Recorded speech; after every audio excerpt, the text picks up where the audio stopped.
Hello everyone, welcome to our channel Class of Homeopathy. In last lecture, we concluded aphorism number 63 and 64 and one example.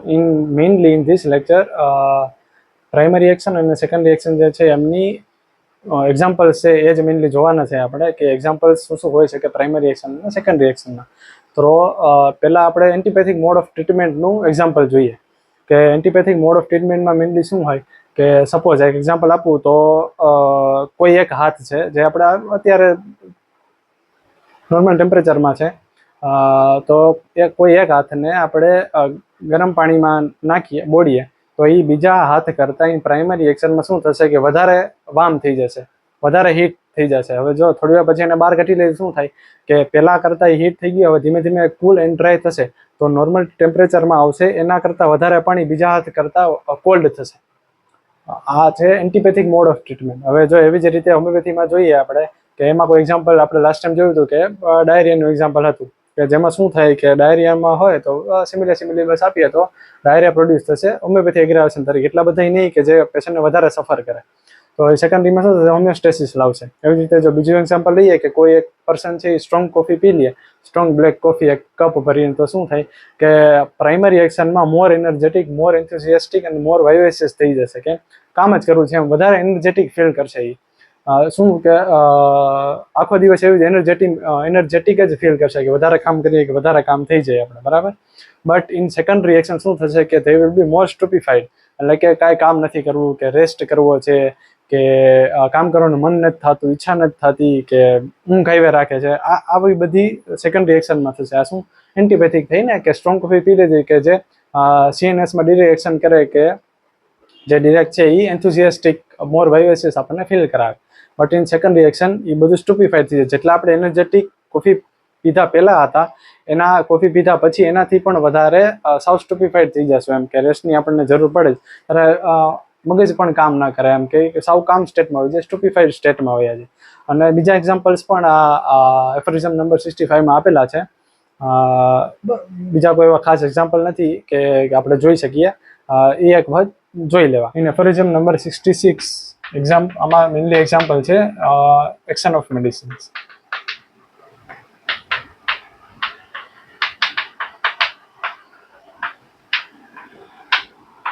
In 66, an obvious antagonistic secondary action, however, is as may readily be conceived not to be noticed from the action of the quite minute homeopathic doses of the deranging agents on the healthy body. A small dose of every one of them certainly produces a primary action that is perceptible to a sufficiently attentive observer. Mainly homeopathic જે very minute dose 30-200 potassium છે, તો mainly energy વાળી વાત છે કે energy ઉપર vital force ઉપર action આવવાની છે, જેમાં કોઈ ફિઝિકલ સબસ્ટન્સ બહુ ઓછો છે કે જે આપણને પરસેપ્ટિબલ ન થાય. તો ઘણીવાર મોસ્ટ ઓફ ધ ટાઈમ કે પ્રાઇમરી એક્શન જે આવી ને એ મોસ્ટ ઓફ ધ ટાઈમ આપણને પરસીવ પણ ના થાય.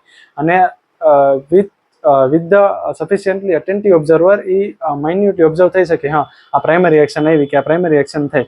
મેઇનલી જે આપણને એક્શન આવવાની છે એ સેકન્ડરી એક્શનમાં જ આવશે કે સેકન્ડરી એક્શન છે એમાં કેવી રીતે પેશન્ટ રિએક્ટ કરે છે એ જ મેઇનલી હશે. And organism employees against it only so much reaction in secondary action as is necessary of the restrictions of the normal condition.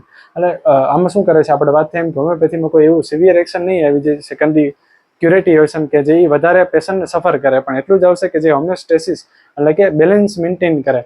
જે હેલ્ધી ઓર્ગેનિઝમ છે એમાં બેલેન્સ મેન્ટેન કરવાનું કામ છે, તો એ બેલેન્સને મેન્ટેન કરવા માટે એટલો જ પાવર આપશું સેકન્ડરી એક્શનમાં. જે સેકન્ડરી એક્શન આવશે એ જ રિએક્શન પ્રોપર હશે, જે ક્યુરેટિવ મોડ ઓફ હશે. તો એમાં એવી જ એક્શન આપે કે જે હોમિયોસ્ટેસિસ મિકેનિઝમને બેલેન્સ કરી શકે એવી જ રીતે.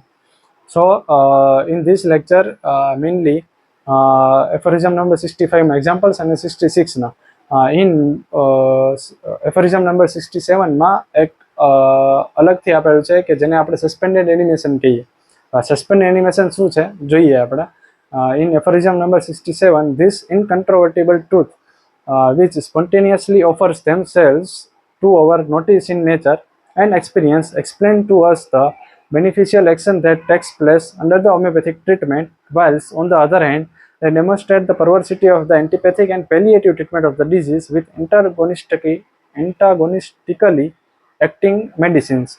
In footnote number 1 only, in the most urgent cases, અહીં વાત છે હોમિયોપેથી, એલોપેથી, એન્ટીપેથિક નહીં, પણ in most urgent cases where danger to the life is there and imminent death, so time for the action of the homeopathic remedy, not hours, sometimes not even a quarter hours, and scarcely a minute, scarcely in minutes, in sudden accidents occurring to previously healthy individuals. For example, આ mainly વાત છે કે most urgent cases કે જ્યાં આપણી પાસે મિનિટ્સનો પણ time ન હોય, એવા કેસીસની વાત છે. તો એવા કેસીસમાં શું કરવું જોઈએ આપણે, એનું પણ હનીમેન સરે લખેલું છે કે આવા કેસીસમાં શું કરવું, આવા કેસીસમાં શું કરવું.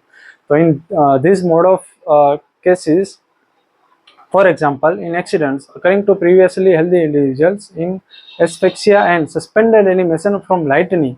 એટલે કઈ વાત છે અહીંયા કે ફ્રોમ લાઇટનિંગ એટલે કોઈને કરંટ લાગ્યો છે જોરદાર એવો, કે in lightning, from suffocation, from asphyxia, from the freezing or ડ્રાઉનિંગથી એસ્ફેક્સિયા થઈ ગયું છે, કે ડ્રાઉનિંગ લીધે સફોકેશન થાય છે, ફ્રીઝિંગને લીધે થાય છે, અથવા તો ફ્રોમ ધ લાઇટનિંગ. આવા અર્જન્ટ કેસીસમાં શું કરવું જોઈએ? And is it admissible and judicious as all events as preliminary measures to stimulate the irritability and sensibility to the physical life with a palliative mode of treatment, as for instance with a gentle electric shock, with cluster of strong coffee with a stimulating odor, gradual application of heat. When this stimulation is effected, the play of the vital organs again goes on its former healthy manner, for there is here no disease. વાત છે ને કરી છે કે suspend animation એટલે શું, કે most urgent cases, lightning, drowning ઓર ફ્રીઝિંગથી suffocation, એસ્ફેક્સિયા produce થાય છે, એવામાં આપણે શું કરવું, શું કરી શકીએ? તો પહેલાં શું કરવાનું કે એની જે સેન્સિબિલિટી એન્ડ ઇરિટેબિલિટી છે મેઇન વાઇટલ ફોર્સની, મેઇન વાઇટલ ઓર્ગન્સની, એ છે જ નહીં, it is completely absent.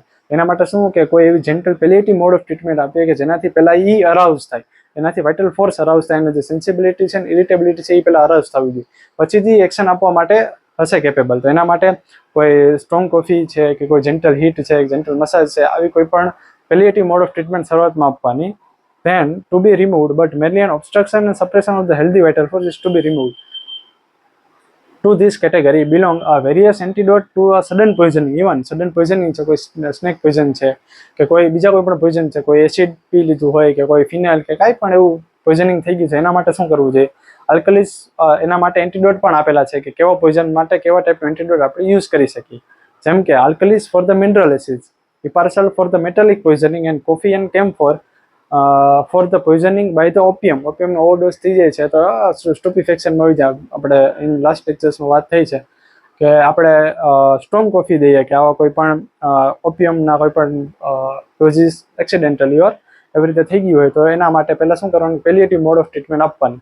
Palliative મોડમાં મેઇનલી આ જ કરવાનું કે એની સસેપ્ટેબિલિટી આવે, સસેપ્ટેબિલિટી અને સેન્સિબિલિટી કે અરાઉઝ થાય કે વાઇટલ ફોર્સની, પછી એ હોમિયોપેથિક મેડિસિન કે બીજી કોઈ પણ મેડિસિનને એક્શન આપવા માટે હશે કેપેબલ, ત્યાં સુધી નહીં હોય.